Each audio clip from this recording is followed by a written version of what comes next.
The ASTM F1959 standard is a very important one to understand because it determines the ARC rating of a garment and hence the category rating as well.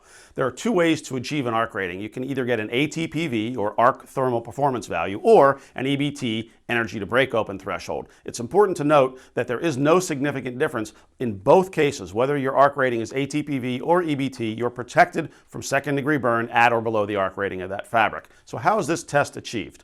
Well, we take 3 pieces of fabric, and we have in each arc the 3 pieces of fabric, 1 foot from the arc. We do 7 arcs, gives us 21 pieces of data. If you look at an ARC rating report, you'll see red dots on the bottom horizontal axis. If they're on the bottom axis, you had neither a burn through the fabric nor a hole in the fabric. If those red dots appear on the upper horizontal axis, you had either a burn through the fabric or a hole in the fabric. Once you have your data complete, 21 data points, the computer analyzes the average of that data and it puts a black curve through the course of that graph. If the 50% probability, if you look at your vertical axis, you'll see a 50% probability in the middle where you come across and that intersects that black average of the red dot data. You come down to the bottom horizontal axis, you'll find your ARC rating for that fabric and everything ever made from it. In other words, the 50% probability of either a burn through or a hole in the fabric is what yields your ARC rating.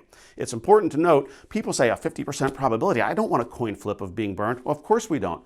The fact is that for statistically valid information, we have to do things this way. If you want 100% certainty, the sample size is enormous. So to have it be practical and usable, you have a smaller sample size and hence a 50% probability. But the good news is, if you look at the far right-hand column of your ARC rating report, you will see a 10, 20, 30, 40, 50, 60, 70, 80, and 90% probability. And you'll also notice that that data set is very tight to the ARC rating. This is a good test, it's a precise test, and there's really not a lot of uncertainty to it.